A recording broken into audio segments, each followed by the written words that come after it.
action, quando quiser. Uma placa.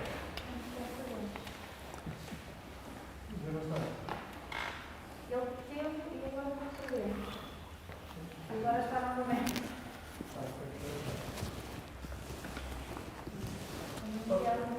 Por mim pode começar. Ok.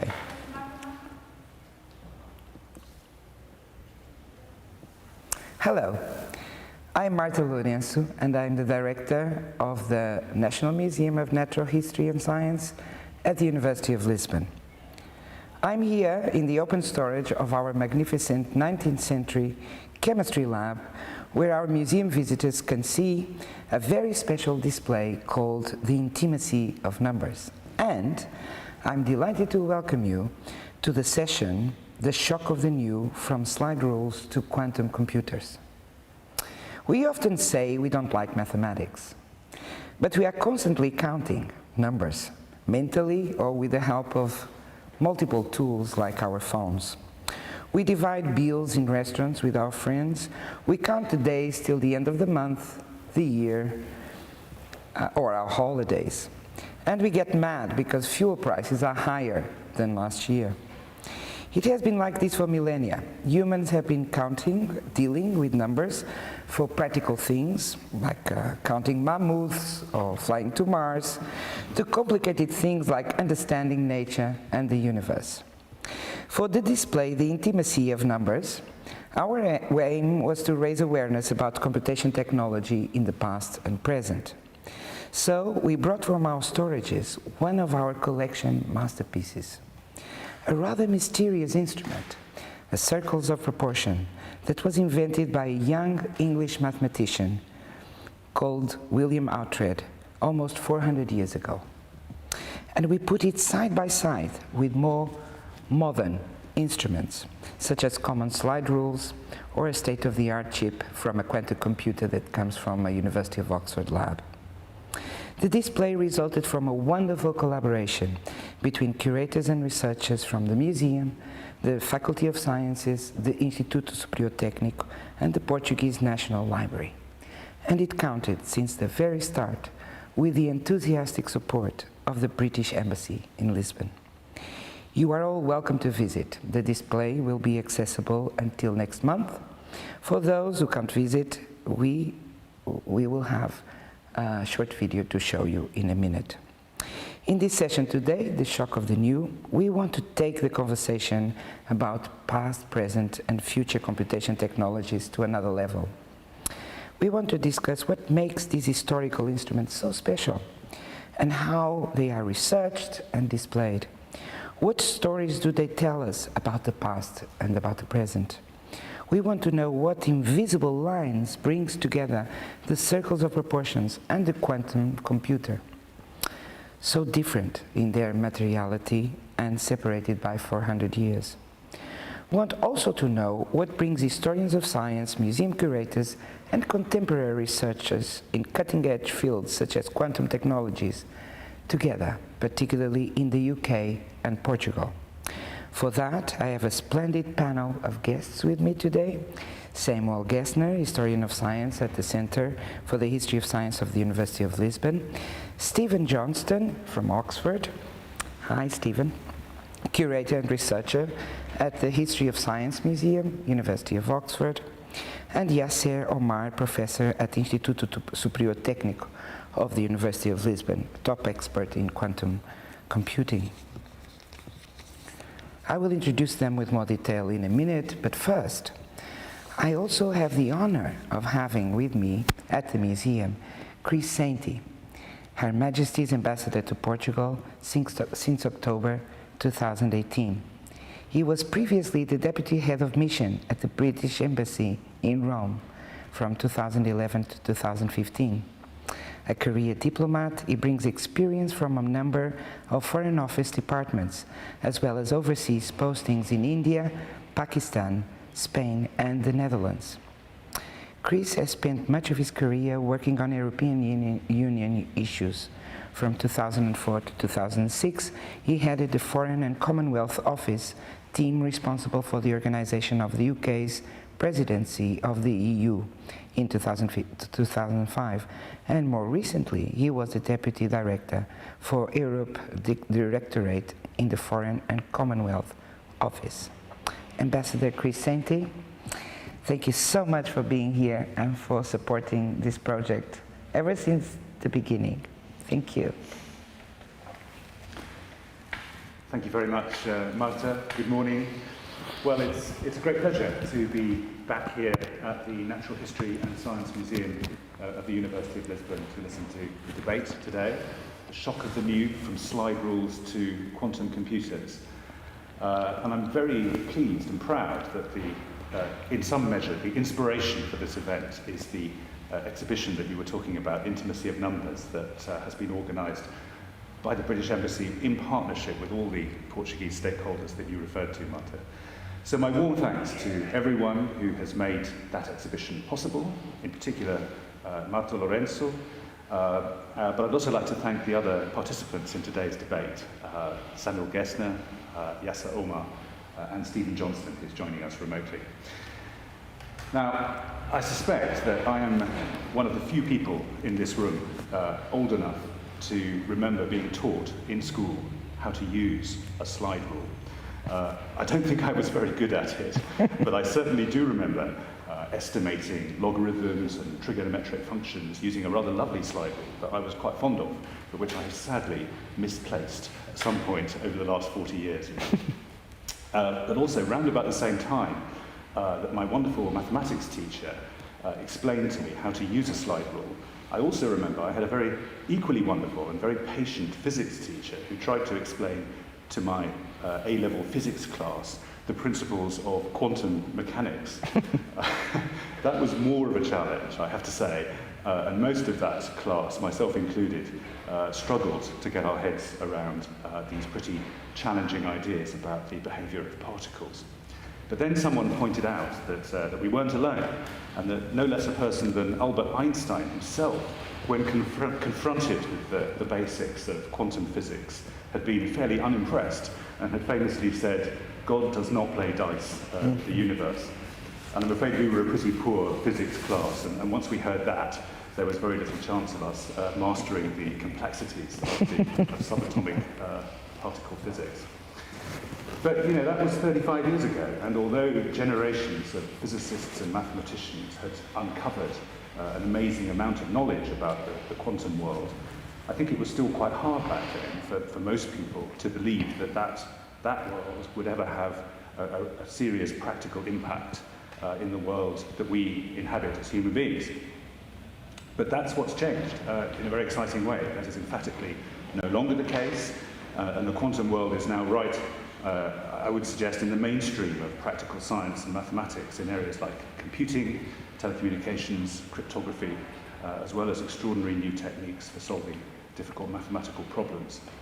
So I regret that I didn't have the vision to foresee all of that at the time, but it's very fascinating to see these ideas coming alive in the 21st century and to understand their potential. And I'm full of admiration for the generation of brilliant people around the world who have worked together to get us to this exciting point. Anyway, I think that scientific collaboration is very much the theme that underpins today's event. The ways in which scientific collaboration, very often across national borders, creates knowledge and brings extraordinary benefits to society. And this project has also contributed to the promotion of new institutional links. And for me, as the British ambassador here in Portugal, this is a top priority, maintaining and developing close scientific collaboration between the UK and Portugal, and of course between the UK and our other European partners, is really important for our future. And I'd just like to end on that point. I think today gives us an opportunity to recall the strength of our collaboration, partnership in higher education, science and innovation. But we can't take that for granted. It's something we have to work hard to maintain and grow in the future, perhaps especially now that the UK is outside the European Union. But we do have an agreement with the EU for the UK to participate in the Horizon Europe programme, and I hope that that association will soon be up and running. It's certainly one very important way we can continue to see strong science and research collaboration between the UK, Portugal, and other European partners in the future. That's all from me. I look forward to the discussion. Thank you very much. Thank you so much, Mr. Ambassador. I think that the collaborations between the UK and Portugal and Europe in general, continental Europe, are certainly going to continue because we have so many friends, not only in science, but also in museums and the cultural sector, because, you know, collaborations very much result from affinities and friendship and partnerships that result from, you know, common interests, and I'm sure that that will continue definitely. So I would now invite you to have a look at a short video about the intimacy of numbers. A teaser for those of you who can still visit it in the coming weeks. So it's going to stay until next month.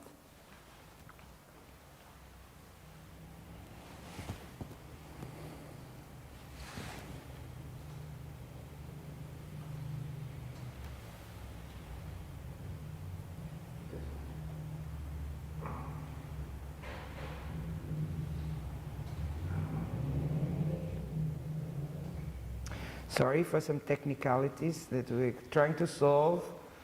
We have video, we have image, but we don't have sound. That's the problem with classical computers. Exactly. If we had a quantum computer, It would be even worse. Yes. It would be unintelligible. Absolutely.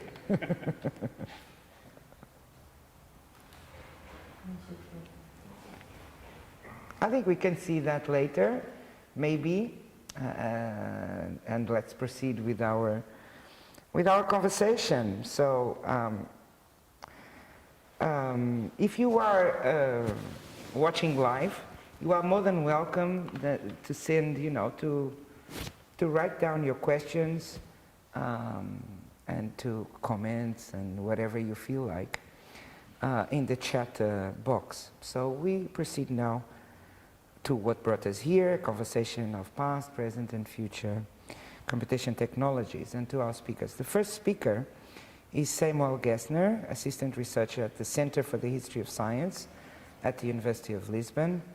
Samuel is trained as a physicist, and he obtained a PhD in History of Science at the University of Paris in 2006. In his current project, he focuses the history of mathematical cultures in Europe. He co-organized the workshop Mathematical Instruments Between Material Artifacts and Ideal Machines with over 50 participants in 2017, and he worked at the State Art Museums in Dresden, Germany from 2018 to 2019, where he conceived ways to engage general audiences with the complex Renaissance planetary clocks held in those collections. Until last year, he worked in the ERC project Alpha on Alphonsine astronomy, examining ancient spheres and diagrams as tools of astronomical thinking in the Middle Ages and the early modern epoch. Deriving from this research, his article on trepidation spheres, love the name, has just been published in the journal Centauros. I have also to add on a personal note that Samuel is a dear friend whom I know, I'm not going to say how long because it's not good. I mean, someone who I admire very much, and one of those few, well, not so few anymore, but one of those, I forgot to take this, one of those few historians of science who are really interested in objects and museums and collections, and mobilizes them as sources, as material sources for their construction of knowledge about history. So, Samuel, thank you so much for being here. Thank you very much, Marta. Thanks to all of you for being here, and I'm really delighted to have this debate, and even with one faraway participant, Stephen. It's great to have you. As Marta said, we don't need to hide this. Yes, we have a common history, Marta and me. We've even published together. And many of my ideas actually were inspired by my encounter with Marta. What we are talking about today, among others, is this incredible instrument, the circles of proportion. I don't know whether you've been able to see it in the teaser film or not quite sure. So I will quickly describe what it is. It is an object from the early 17th century. It's a disc about the size of a plate, a thin brass disc. A big plate, yes. And it has circular scales, many complexly divided circular scales. And using these scales, one is able to do an incredible amount of different computations, not only multiplying, dividing, but also extracting roots, elevating to power. One has access to the values of the sines and the tangents, etc. But today this instrument is a very rare object. Only 7 of such circles of proportion do actually exist today. And so it's really crazy that one of these objects is in Lisbon. So that's actually one of the things that the Cameo exhibition wants to bring across. That's the point. So to show that these circles of proportion were a novel instrument at the time, and that this was really shocking, even drove some controversy. And then it was very, it's another amazing point that this invention traveled so quickly from London to Lisbon. And the exhibition shows a little bit this story of how this came about. And last but not least, the instrument allows us to somehow time travel, take our visitors on a time travel to enter the minds of a 17th century astronomer or mathematician and see how they compute and just experience how cleverly this design is made, and discover the amazement that was the amazement of the people in London or in Lisbon around 1630. So I would like to touch on 1 or 2 points of this topic, just to get you a feel of what we're talking. Why is that? How did it happen? Do you know? Do we know more details about? Yes, that's one of the kind of shocking news for us historians, and that's once again a proof how useful it is to doing research based and starting with instruments. So looking at this object here in Lisbon kind of raises this question, why is it here? Yeah. How did it arrive? And so that's the starting point of our research, and that's what actually always happens when we look at objects in collections. We will discover the local history of the history of science, but locally. And I will come back to this point of the travel. Let me just quickly, for our listeners out there, say a few words about the context of invention. So of course, computing was much older, as you pointed out, from counting mammoths on to other things like the handy tables computed by Ptolemy. That was a computing instrument in a very powerful sense that accompanied the astronomers for centuries and enabled them to compute planetary positions to minutes, even seconds of arc. And then at the beginning of the 16th century, something extraordinary happened. Usually it's attributed to Lord Napier, a Scotsman, who invented the logarithms. And with the help of his London friends, Briggs and Wright, mathematicians in London, he published his tables and the methods of computing the logarithms. And very quickly, as this was a time when people, so what are logarithms? Until very few years ago, logarithms looked like this.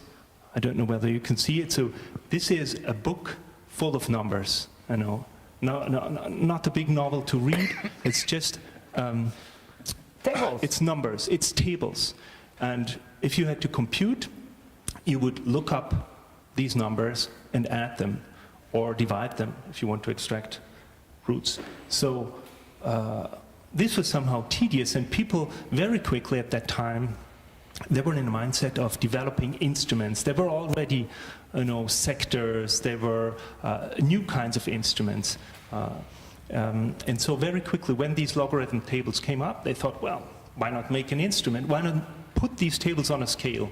And that's what Edmund Gunther did. When are we talking? So we're talking about the 1610s, 1620s. Right. And at the end of the 1620s, William Oughtred came up with this idea, okay, but if it's nice to have a linear scale, but let's put this on a circle, and there's reasons why putting these scales on circles is especially clever in the case of logarithm. Efficient, yes, efficient. And makes a lot of sense. And so that's the way it's done. Now, to come to your question, Marta, as the arrival in Lisbon, and this is really one of the points that was new for us as well. When I first looked at the instrument here at the museum, Museu de História Ciência at the time, it was already known what instrument it was. It was actually a curator from Oxford who had identified we're coming full it. circle today, because it was in 1998 when a curator from Oxford came. Well, there was actually a visit of a group of historians and curators and scientific instrument experts who came here. And Gerald Turner. And one of them was like big hero for many of us, Gerald Turner. He sat down here in this corridor above where we are, and he looked at this instrument, and he actually identified it, which was not identified. It was not identified, and attributed authorship to Elias Allen, also another English, and also dated it. So we got more or less a bandwidth, and that's also a little bit for people to understand how museums function. Sometimes our instruments and our collections, particularly artificialia, they are not, we don't really know who made them, we don't really know, and so there's this group of experts who research and know the history of these objects and help us identify and then present the story to the public, which you did then. And Marta, I should also add that you then started a project that was about tracing the provenance of various objects here, and one of these objects was the circles of proportion. We found out, and we clearly proved by documents, that it came from the royal palace of Ajuda in Lisbon, so from the royal collections. But we couldn't go further back, you could say royals, they have large collections, they could have bought it, they could have acquired it in an auction in the 19th century. So how do we know that the circles were known in Lisbon around 1630? And that's another story. And that's where the National Library of Portugal comes in. They actually hold a large collection of manuscripts that date back to the 16th and 15th century, 16th and 17th century, connected to one of the important places of mathematical culture in Lisbon. It's the Jesuit College of Sant Antão. As a row of important mathematicians taught there mathematics, and one of them was an Englishman, Ignaz Stafford. He was nominated, he got the chair of mathematics at the College of Sant Antão when is that? in 1632. 1632. Amazing. And looking through his documents that were known, I was reading his arithmetic. And I was delighted because I wanted to do research about instruments, and actually Stafford's arithmetic was nothing else than an instrument treatise. It was a treatise that showed you how you would compute using various instruments, and one of them had a strange name I've never heard of, grammologia. Grammologia. I thought, what's that? Fortunately, Stafford gives a detailed description of how this instrument looks like. There's no picture in it. It's a handwritten document, no picture, but the description is so... Did he write in Portuguese, English, Latin? He wrote Latin? in Castilian, in Spanish. Oh, even because more. he was educated in Valladolid. So when he arrived in Lisbon around 25, he could immediately start teaching because the Portuguese would understand Spanish, of course. Yeah. And so he gives a detailed description of the instrument, talks about its invention by Uhtred, explains the logarithms, and he lists a series of uses of the instrument. So we know that the circles of proportion under the name of grammologia were taught in Lisbon around 1630. Yeah. So he described it as if he was looking at it, right? So really vivid. It's like this, and it has this and that part and that part. And so that's why we know. Because in fact, as you say, we were stuck. We knew that this instrument was at the Royal Palace when the monarchy was abolished in Portugal, so 1910. But we didn't know anything, before. And it was this group of manuscripts at the National Library that really, from this Jesuit, that really made us see, okay, if he's describing this, and if he has so much information, and if he described the practices of using it, then it's because he had it, right? That's how we created the... Yes, the text is very much written in the sense that the instrument is there, so no need to make a picture, because people would see it. Now, Stafford was also he had a nice career. He became confessor to the Viceroy of Brazil, and so the treatise could also have been a present to the Viceroy, to Marquis of Montalbán. So just to remind you that this is not these instruments were not like pocket computers today that everybody acquires. These were luxury instruments, very exclusive, expensive. And so it traveled very quickly, but it traveled through certain channels probably, right. And came first into the hands of the elite. And they were very sought for. It was a time where high-standing personalities would like to have some culture and understand about the novel technologies. Right. So from the context of practices, then to royal collections, we don't know exactly, and that's a very important point, is that this is not the end of the story. So Samuel continues to do research about this and looking into archives and other museums in order to, to understand better, but from practices to royal collections and then to a museum, but passing from elite to, young girls. There's a kind of a part in the 20th century which is fantastic, because we, the museum, found this instrument not in the Royal Palace, but in a secondary school in Lisbon. And it was used, we don't know exactly what, but maybe to adorn, ornament, for decoration, we don't know.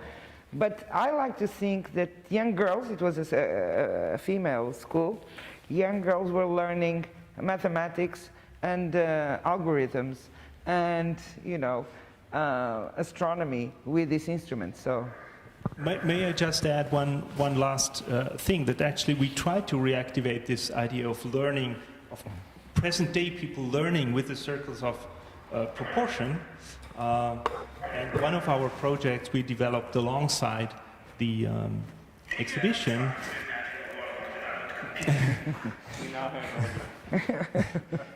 It is a project we have with a laboratory that works on object design. Yeah. and they made a model of these circles in as a 3D replica. printed. Yeah. Yes. Well, it's a simplified model that actually allows you to use it and not Maybe get now lost. I learn how to use it, because I never really understood Yeah. how the thing works, you know. Maybe it's Exactly. good. So you just attend one of our public I must. outreach I activities. and I'll send absolutely must. Shame on me, I really don't know how to use this. I'm sure I can use it. Well, it's amazing. Who did this again? Spru is a colleague from the LIDA, Laboratory of Investigation of Design and Art. Yeah. And he and his trainee, Joanna Blanc, They did this. they did this in collaboration, because it's not just, you know, when Sure. you create an object, it's not just Sure. creating the object, it's thinking about what it will be used for, Yeah. what the actual learning steps will be of the person who will use it. So a lot of lot of effort already went into this, and I really Of course. congratulate these It's colleagues fantastic. So, having done this. and this can be used now for other people, you know, the next generations, to learn how the importance and the role played by these instruments at the time in the 17th century and beyond. So maybe I would ask now if we're ready to, before we move to Oxford and to the Circles of Proportion at the History of Science Museum in Oxford, perhaps we have, perhaps we can pass the video now. Is that okay? Let's do it.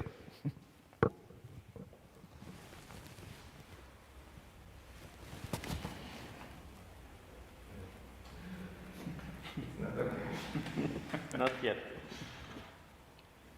Is it the sound that's missing? It's now, I think your computer, the sound was off. Okay. We're trying to imagine a world without computers. So, I can hear that Marta has thought that I'm present. And thank you very much for having me here in this forum. Technology has evolved in these places. This is you to all museums, but I cannot hear you saying so. There's the sound. There are two sounds. Friedrich, there are two sounds overlapping.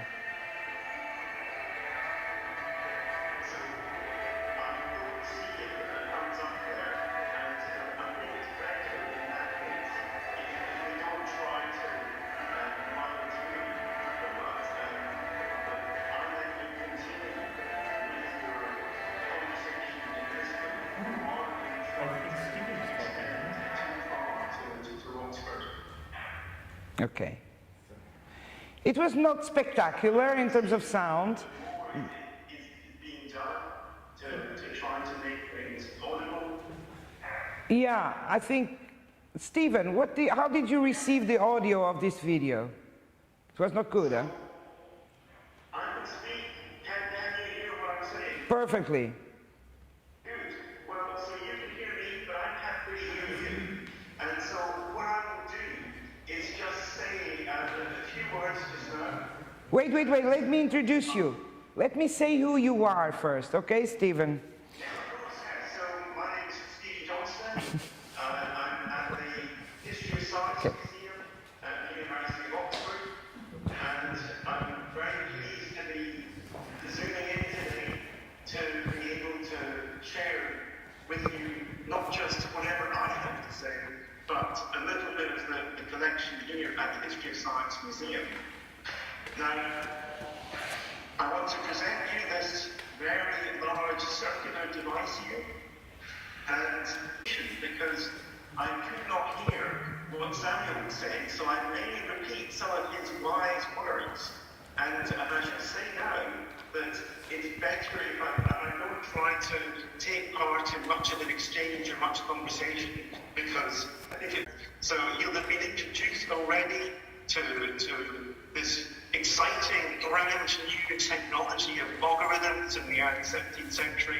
It now seems incredibly, impossibly remote, but it was huge excitement at the time. There was this extraordinary sense of here was this novelty, here was this new way of doing things, where tedious calculations would be. What I have with me is an example of one of these devices, the circles of proportion. And what we have here is an unusually large version of this. It's not quite complete. It doesn't have the little centered hinge device in the middle here that would let you read this off. So this is now a rather static device. It's slightly ashamed. It does give you a sense of just how dramatic, just how almost extravagant it was possible to be with these new logarithmic calculating devices.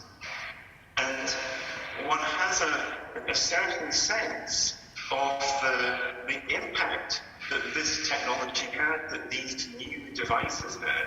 Because on this example here, what we have is, if I line this up, you'll see the reflections of the room in it there, because it's a lovely shiny piece of brass.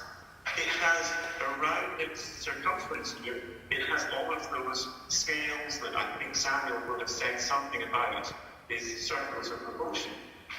And this one is particularly striking because, in accordance with this large size, if I lift it up, I'm going to turn it over, spin it round here so you get the full value of both sides of this extraordinary disc. And I'm going to bring it into the camera so that you can see there is not just scales on this, but there is a large coat of arms.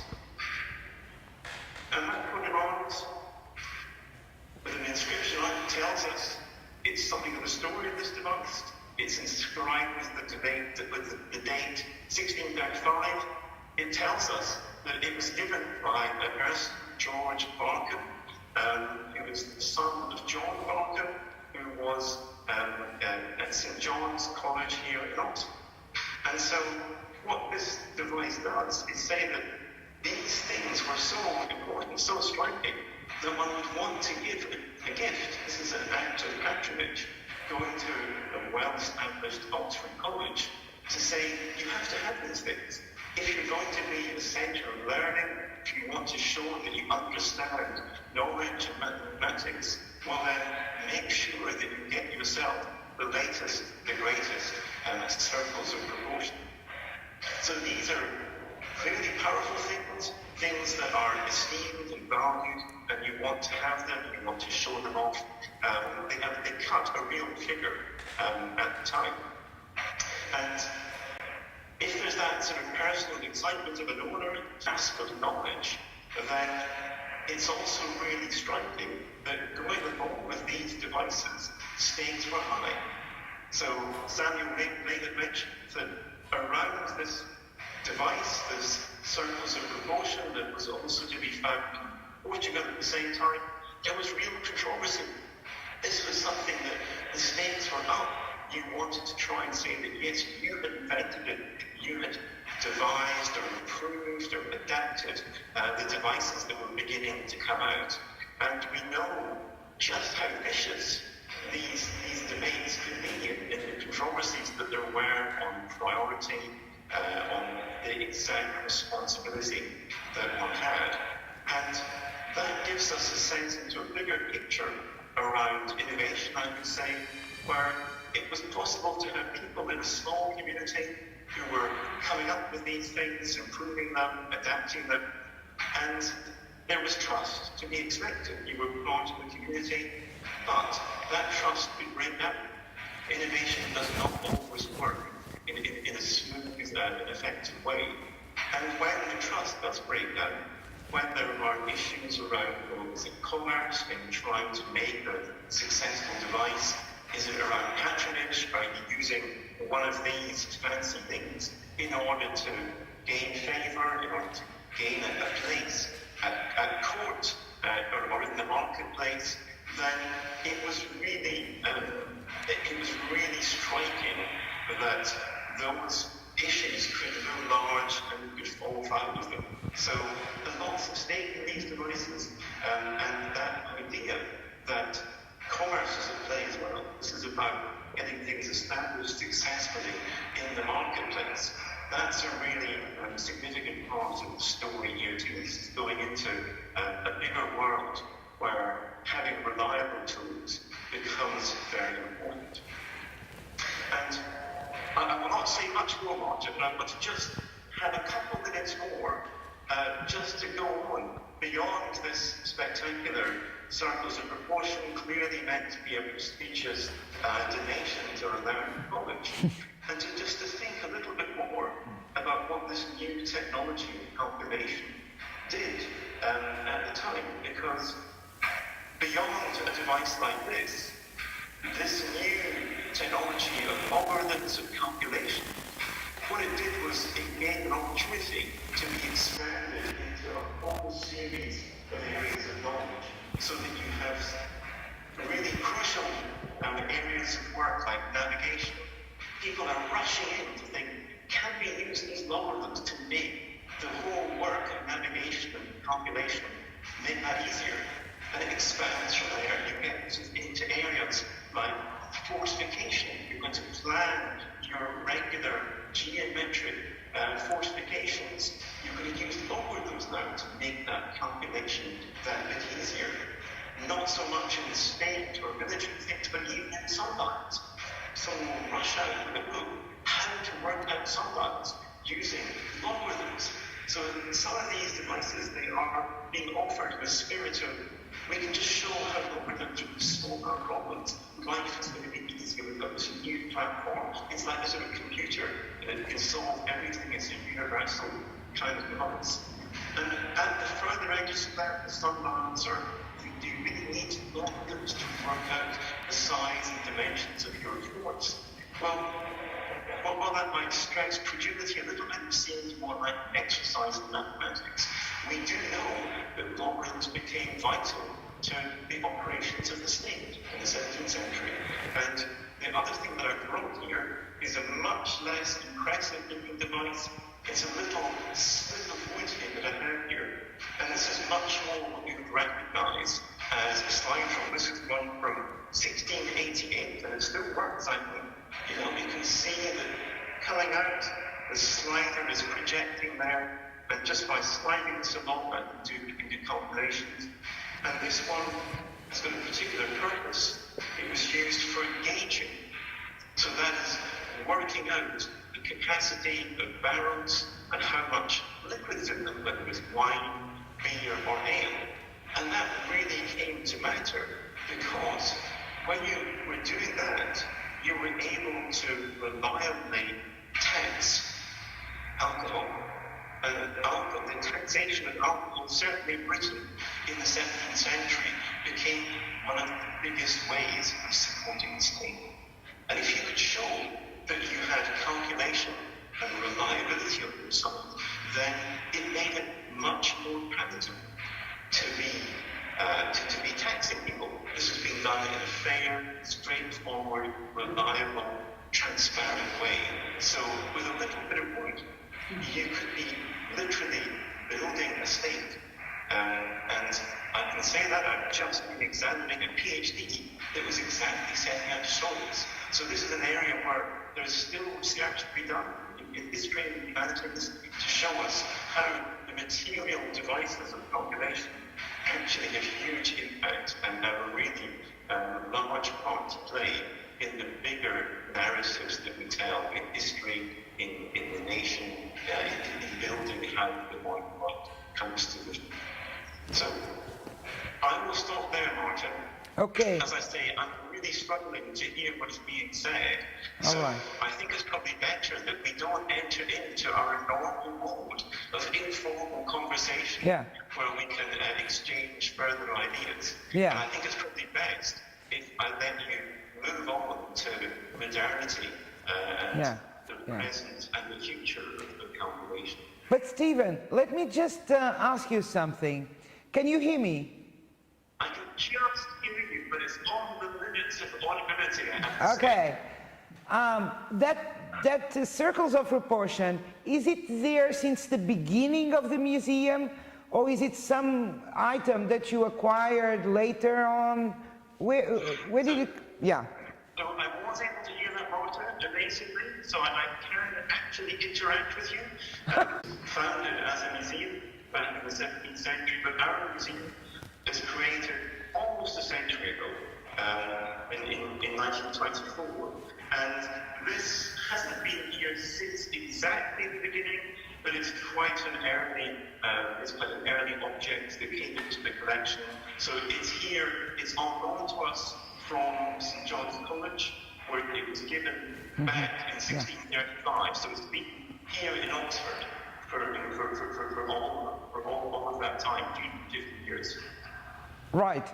So, if you are in Oxford, nearby, the UK, wherever, absolutely go visit the History of Science Museum and see this extraordinary instrument. And then come, take the plane, and come and see ours too, that Samuel had the opportunity to present. Thanks so much, Stephen. I'm shouting so that you can hear me.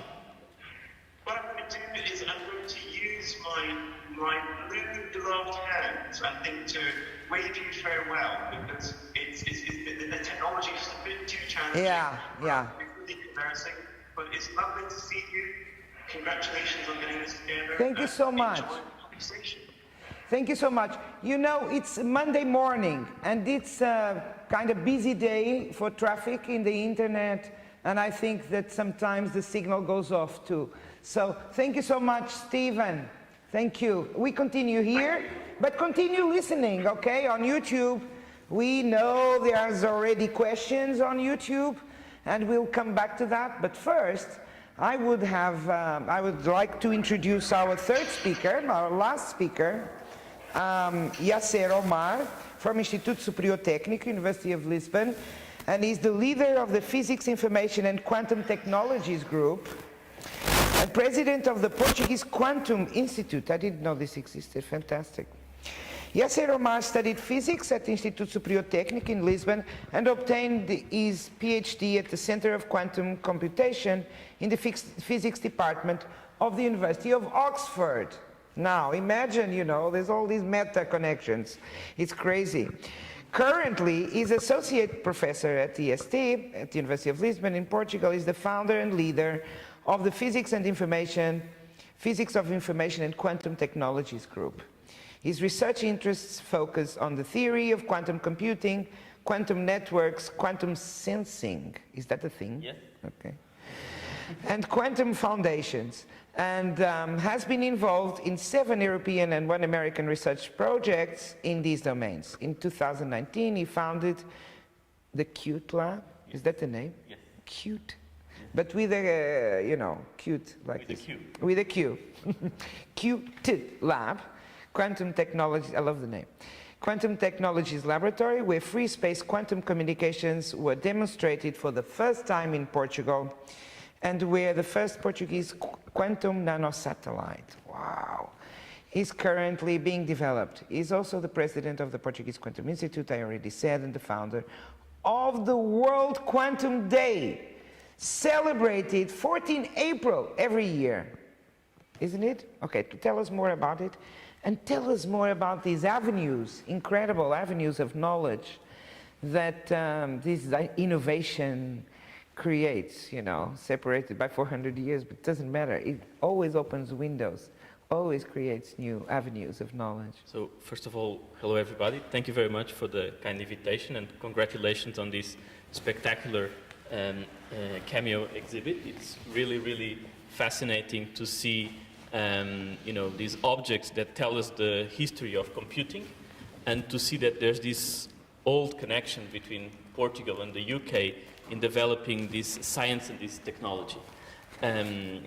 So to me, it was great that we managed not only to have this object from the 17th century, we managed to have also an object from the 21st century, a sample of a quantum processor developed by a British startup, Oxford Quantum Circuits, that you can also visit. So if you visit, you will also be able to see a quantum computer, which is not something that is that easy to see. So at this stage, it's a small object, and it's a prototype.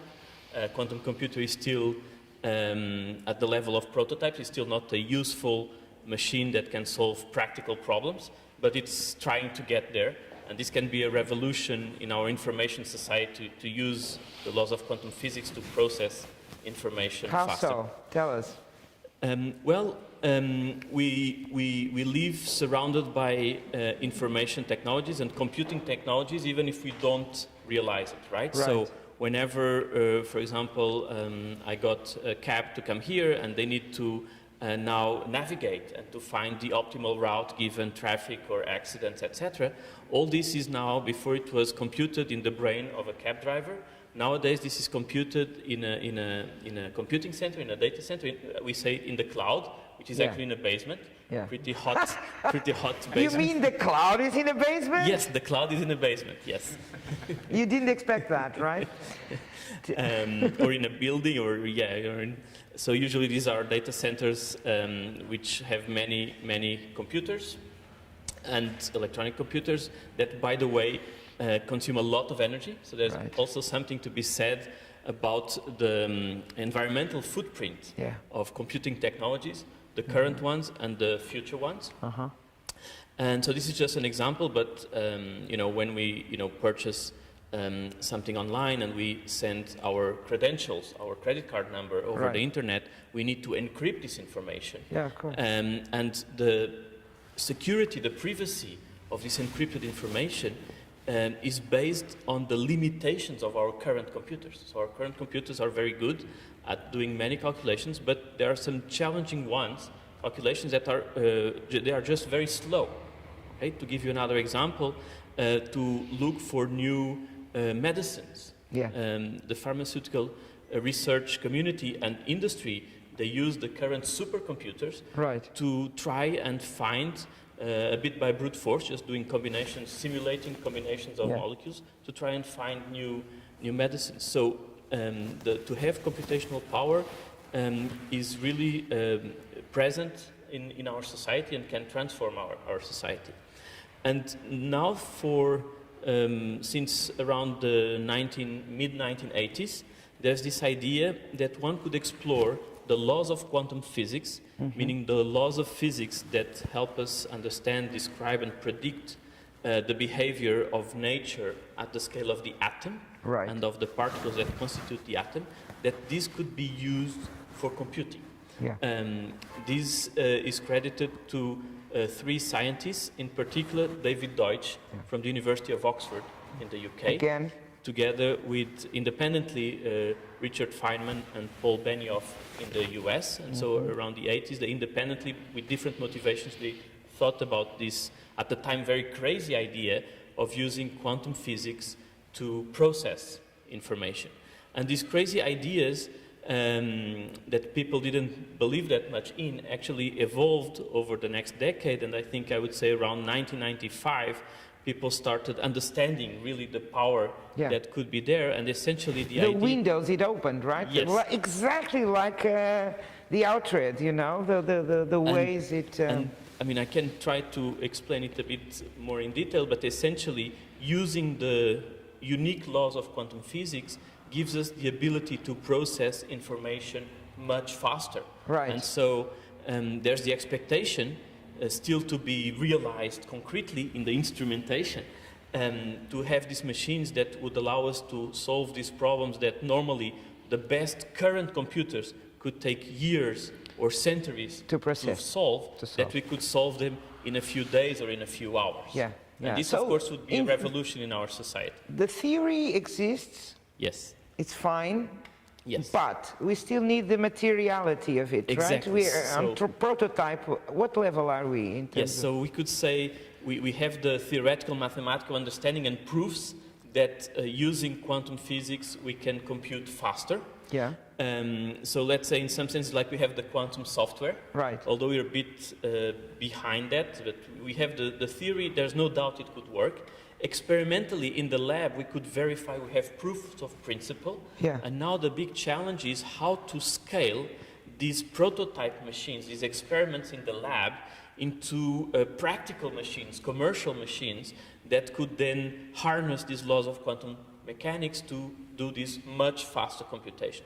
And we are at a very interesting period in history where this is transitioning from the lab to the startups, to the industry. And so we have a bunch of startups around the world, and the UK has been one of the pioneers in this domain, also in setting up a national program since 2015, I believe, to devote all this energy and resources and creativity to develop these so-called quantum technologies that go beyond computing into sensing and communications. Yeah, crazy. But now focusing here on computation. Yeah. And so I should say the UK program has been an inspiration for other programs, including the European Commission's program and some national programs in the European Union, which started much later.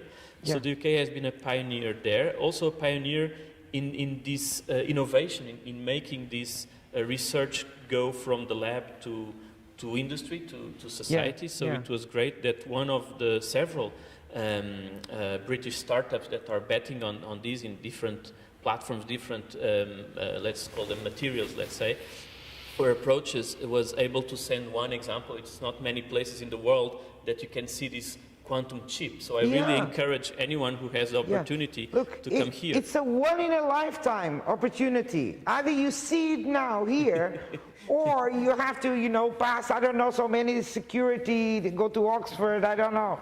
You will not be allowed. So it's here or not. Or you write a check for a few £1 million.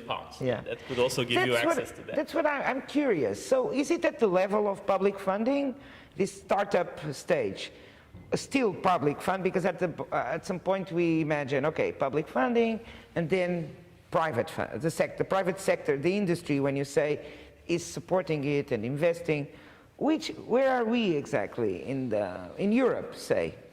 Yes, so many of these startups, or if not all of them, they are coming from academia. Okay. So we have either big companies like Google or Amazon who are also investing in this technology.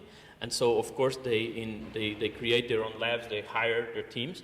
But then you have researchers and entrepreneurs who come together and from academia are launching these startups. And the funding, I think it's a mixture, if I understand it correctly, between just private funders, venture capitalists who are very enthusiastic about these new technologies, but also public support. I know in particular in the UK, Innovate UK has been very active in promoting, of course, new technologies in general, but in particular quantum technologies. And so they have a number of people devoted, and I think even recently, maybe 1 or 2 weeks ago, they organized a big event to promote all the quantum startups in the UK and have establishing partnerships, for example, with the USA, etc.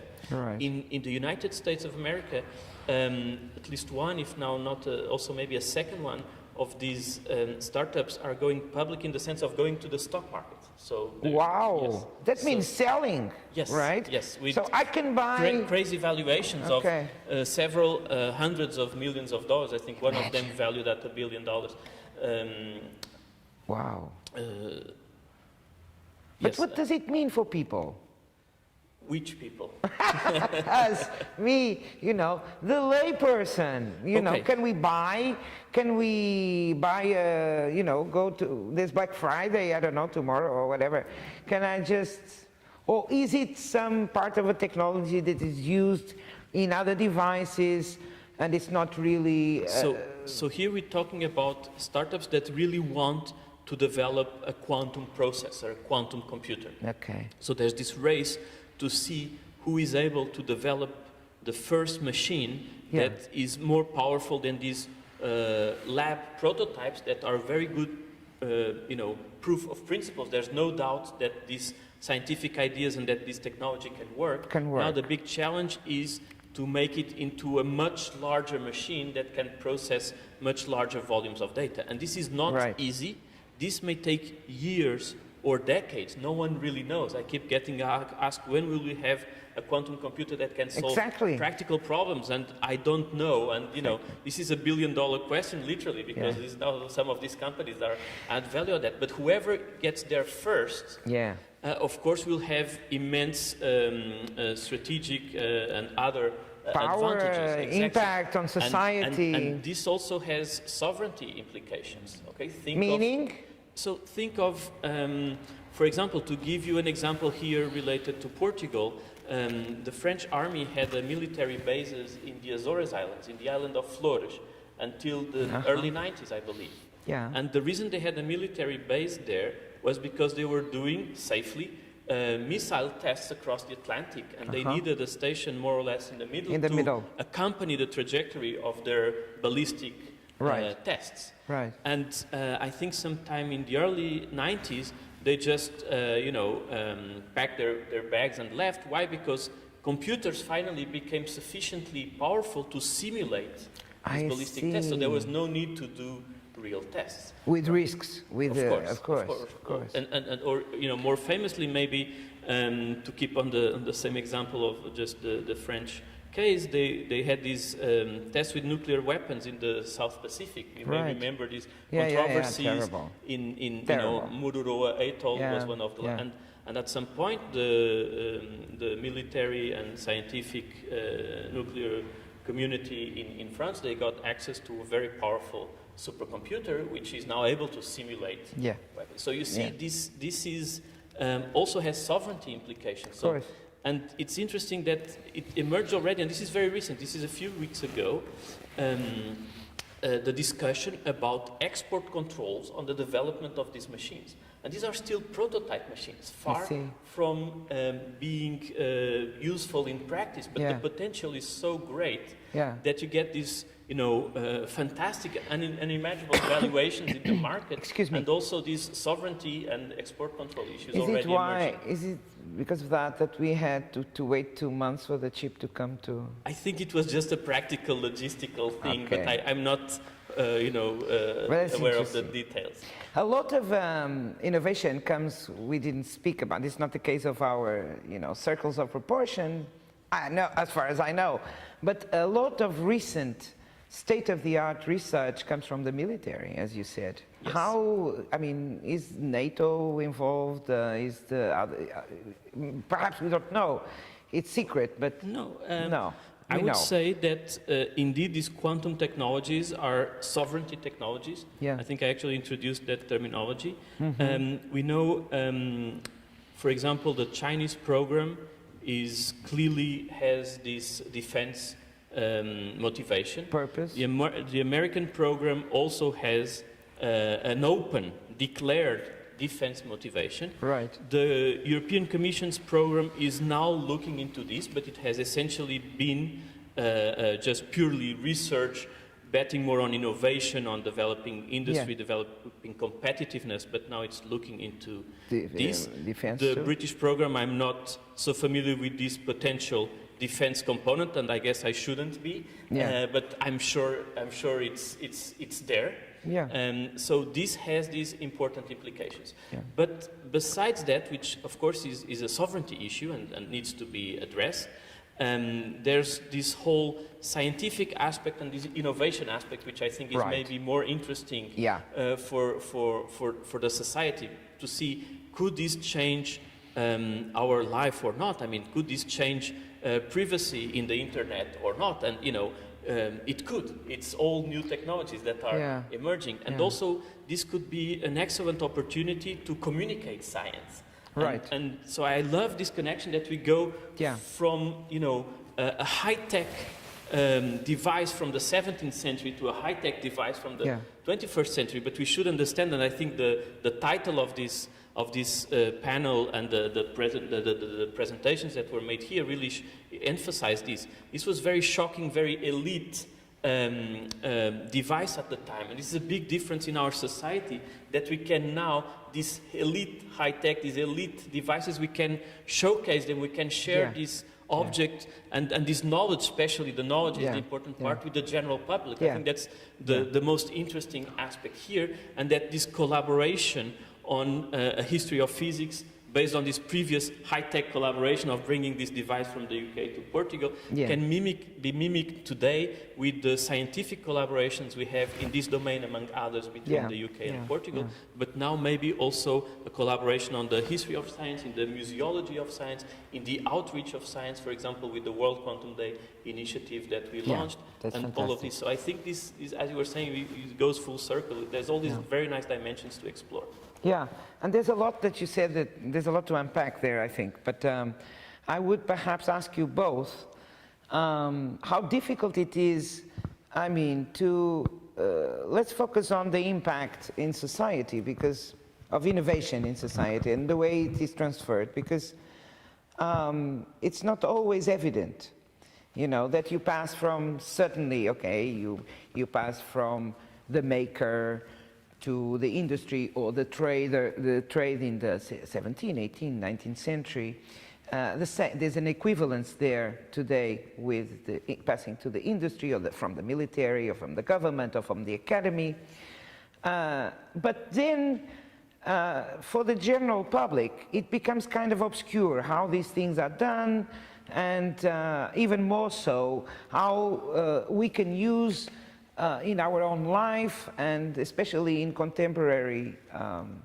contemporary world, where people have concerns such as sustainability, such as the energy resources and so on.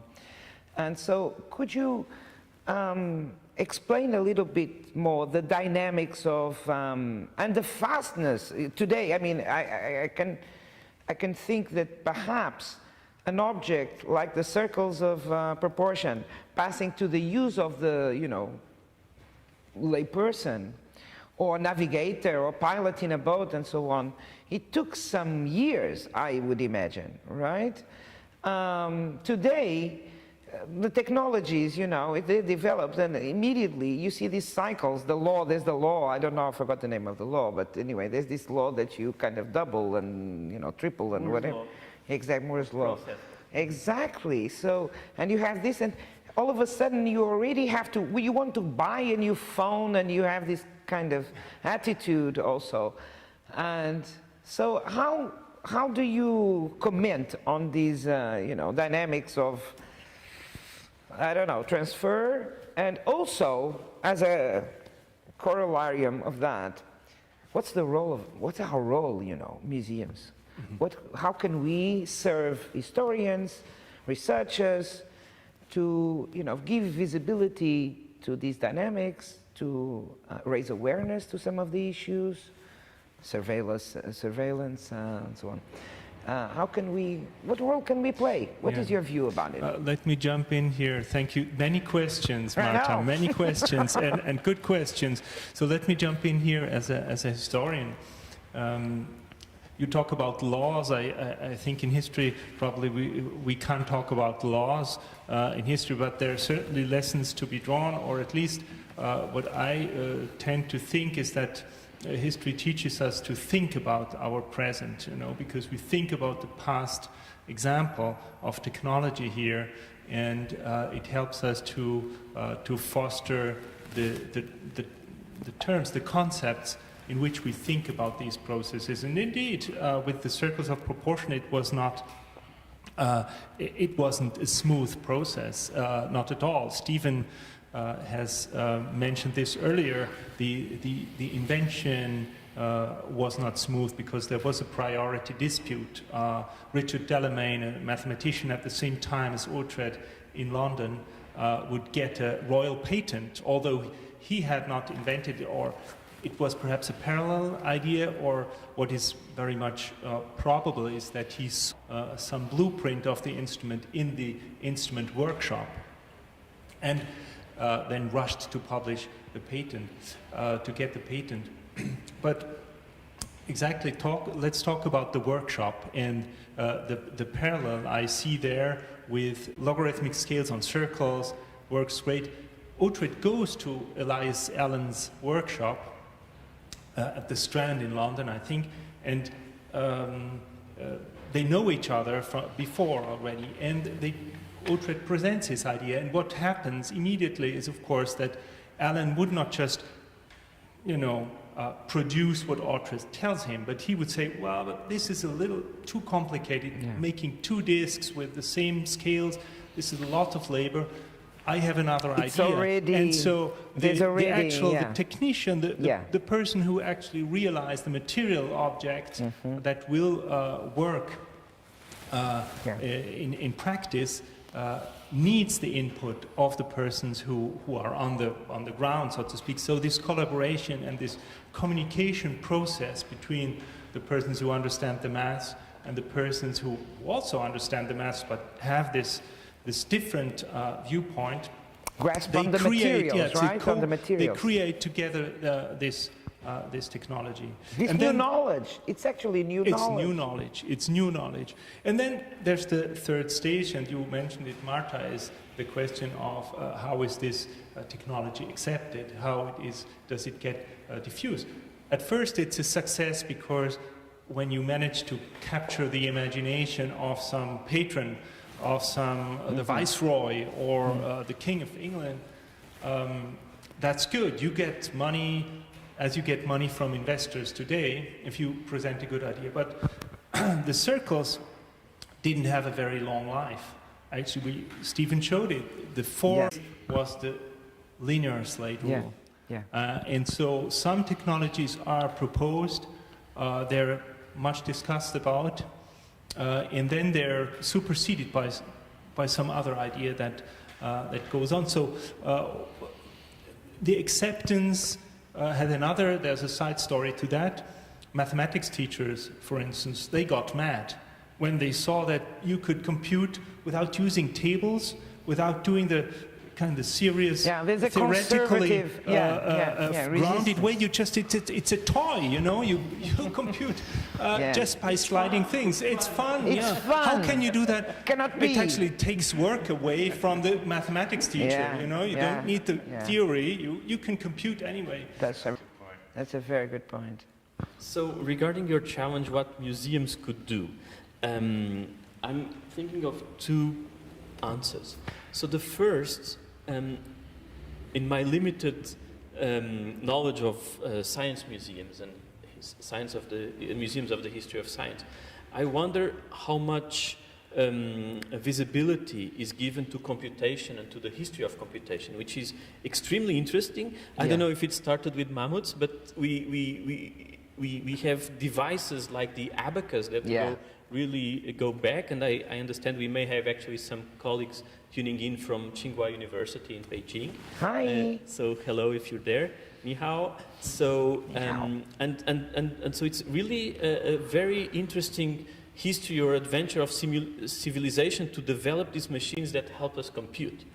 And the UK in particular had key pioneers like Charles Babbage and Ada Lovelace at the end of the 19th century, and of course Alan Turing in the middle of the 20th century. So the UK was a key player in the development, in particular, of what we call modern computing. Right. And of course this is very well addressed and known, given visibility in the Museum of Natural History in London, where they rebuilt or built the Charles Babbage's machine, etc. But it's still, I think, maybe computation is still not seen as an area of science in science museums. Maybe you can comment on that. You're right. And it's very interesting and very important because we live in information society. You're right. And I'm a physicist, right? So I love all this chemistry and physical exhibits we have upstairs. And so definitely, as a physicist, I think these traditional sciences should be there, but we live in information society. Around us, we're surrounded by information technologies. But if you ask someone, what is information? I wonder what question you would get. So there's a lot to use to develop in terms of the museum as an educational venue to convey this knowledge. Of course, this history. Yes. But also what is happening now, because pardon me if I'm being arrogant, but I think what is being done today in quantum computation, we are making history. People are making history. And as you pointed out, we don't know regarding the circle of proportion, which was very innovative, but in the end it was replaced by the ruler. We don't know which of these different technologies for quantum computing that are being explored now by different research labs and different startups in very different approaches. We don't know which one will prevail.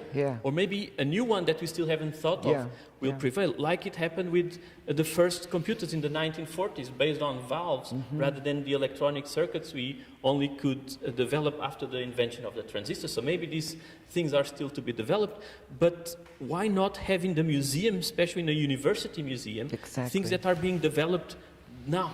You're right. And, you know, they are part of history. Maybe they will not be the ones that will prevail. And, of course, understand that historians need distance. But in a history museum, I would challenge to consider that. I think you're right. And I think you know, museums, not only scientific museums, in general, museums have kind of a problem with the present, you know, and the very recent past. It's not a problem. Sometimes it's because the instruments are too large, for example, or too difficult, or like a black box, difficult to explain. And remember, we are not in the business of course, we're in the business of providing access for research, like people like Samuel and so on. But mostly, we want Samuel to research so that we can tell stories to the public. You know, so that's our ultimate goal. And some of the objects that result from contemporary research are extremely challenging to interpret. And that goes back to the 1960s and so on. So we have a problem with that. We need to work more with people like you, for example, and to researchers that are really in cutting-edge laboratories. And many museums do that in the UK and here and everywhere. But it's not always easy to you know, if you imagine that you have to explain, okay, it's a chip. You're not saying really what it, you know, it's difficult to interpret. And, but we can always have this kind of debates, and because although people do not necessarily, unless you're a 15-year-old who wants to be a physicist, you really don't care how the thing works, you know. You care about the impact, the change it will bring to your life, to nature, to our planet, because everyone is worried about that. So you're right, sometimes it's difficult to interpret, but we are thinking too much about the functioning of things, you know, whereas we can have conversations about context and about you know, individuals, about people, about you, what motivates you and why you find it interesting. So it's a very important topic. I don't know what you think, Samuel, about that. Well, I agree, of course. I would find it very exciting to have more exhibitions or events around contemporary developments, and especially, as you said, Marta, to have conversations about how this meshes with people's lives today. And you said, Yasser, that we have to think about the environmental impact even of computation.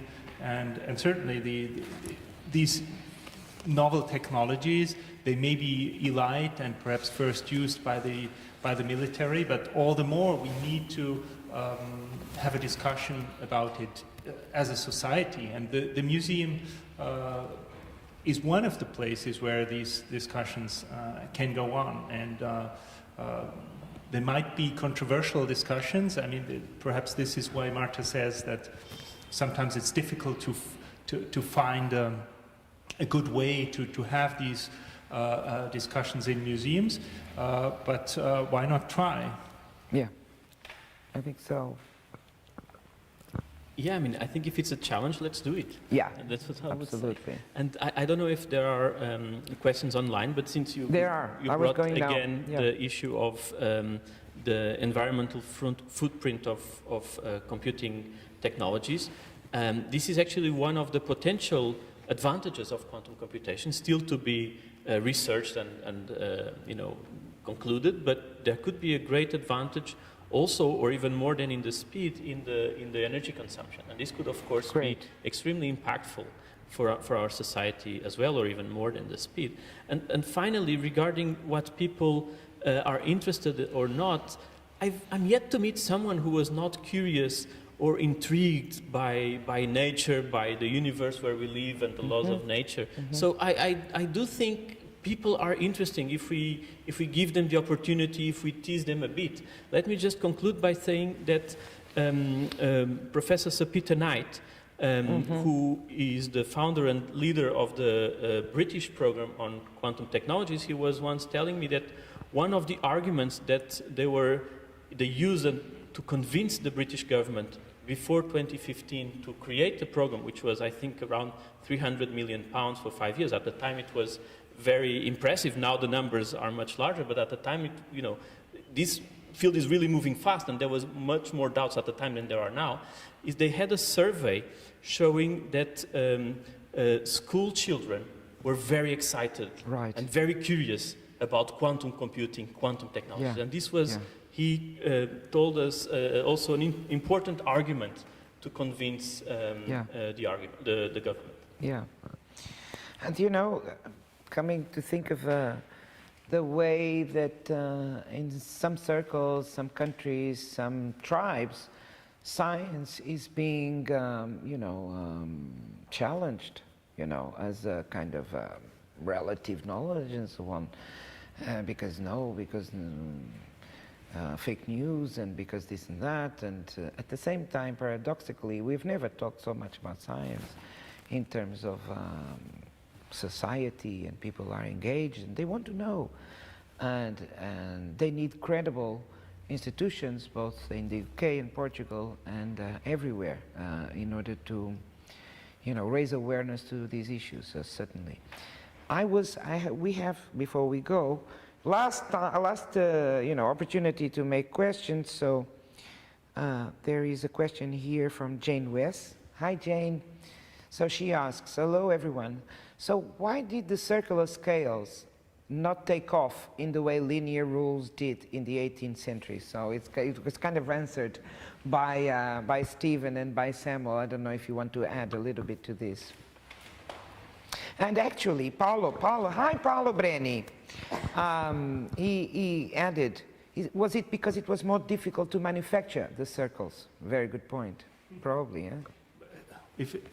If I may quickly answer, so there are only hypotheses about this. Yes, about the actual reason.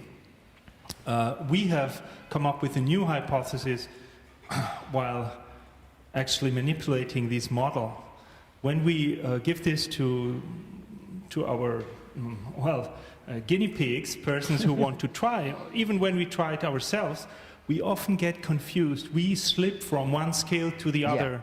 It's very difficult to focus on the scale that is actually being used. So one of the guesses, the new guesses I have, is that it's the circles confuse you. You get astray. You make more mistakes on circles than on linear scales. Yeah. But that's to be followed. Also more difficult to manufacture. Come on.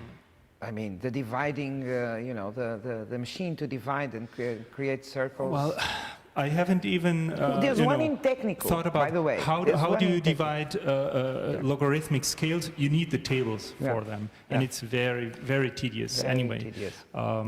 But yeah, there would be things to. But I would like to see some historical evidence about whether people complained or whether it was difficult to. But these are good guesses. Yes. It's an ongoing story, totally. So I would.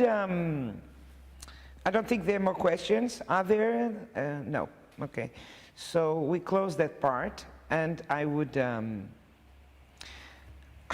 pass the floor now to our ambassador, Chris Sainty, and I would ask, what do you think of all this? What does it remind you? What does it inspire you? What does it?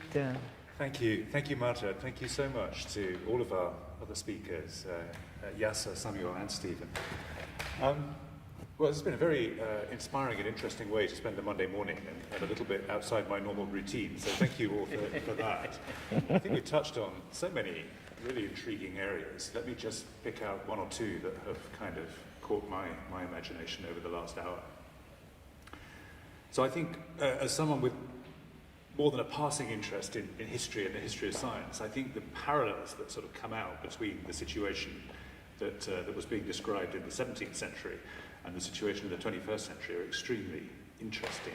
Yeah. You know, very common themes around the development of technology and its impact on society, but also some very striking differences. Yasser was talking about the way in which particularly the way in which a new technology has a more immediate impact, I think, on society today is very fascinating. As British ambassador, I couldn't fail to be struck by the rather important role that the UK played, not only in the 17th century, but I think also in the 20th and 21st centuries in the development of these computational technologies. And that, of course, makes me very proud. It also makes me very determined that we should continue to maintain our sort of position at the forefront of the development of these technologies. I think that's really important, and I very much hope that we will continue to show that kind of leadership to the world in these very important areas.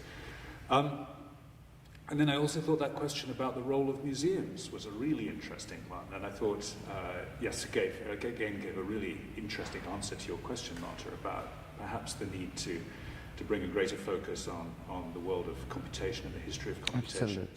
Absolutely. And I think that strikes me as important because it's clear also from the way that the development of quantum technology, quantum computing was being described, that we're at this kind of jumping off point, really. Right. We don't really know which technology is going to succeed. We don't even know whether we've come up with all the ideas that we need in order to make them succeed. And so surely the right thing to do is to be inspiring ever more young people to think about these things and come up with those ideas, because that's where they're going to come from. Yeah. So I think that's a wonderful idea and a really inspiring idea, and perhaps that's a good moment for me to conclude and just say once again, thank you so much. Really very interesting discussion. I enjoyed it a lot. Thank you. I enjoyed it so much too. And it gave me a lot to think about, actually. I was not prepared to be challenged. But I love that, and I look forward to do more, more experiments, because I think that more than presenting the contemporary science, which of course we are inside the university, we can do that. Sometimes we don't do it, we should do it more. But more than that is like experimenting new ways of interpreting and exhibiting and so on with colleagues from the different schools of the university and other schools, when the collaboration of other museums, particularly in the UK, which has fabulous collections of history of science. Absolutely. So I know there are more questions now, but we'll leave them there, and we will forward to our speakers, because now it's time to complete our morning session. Thank you so much to everyone watching this session live on YouTube. Many friends, I saw the names. Thank you also to our guests and to the technical staff that made this broadcast possible. Sorry for some of the technical issues that we had with the sound. If you liked it, follow our museums, both the National Museum of Natural History and Science and the History of Science Museum on YouTube and social networks. We will provide all the links that were mentioned here in the description of the video below. And thank you so much again. It's really an honor to have you here, Mr. Ambassador, and thank you so much to the British Embassy in Lisbon for organizing and challenging us to, do this thing. Absolutely. Please challenge more. Okay? We are looking forward to continue this collaboration and to give more voices to UK and to Portuguese researchers in history or in any other fields. Thank you so much.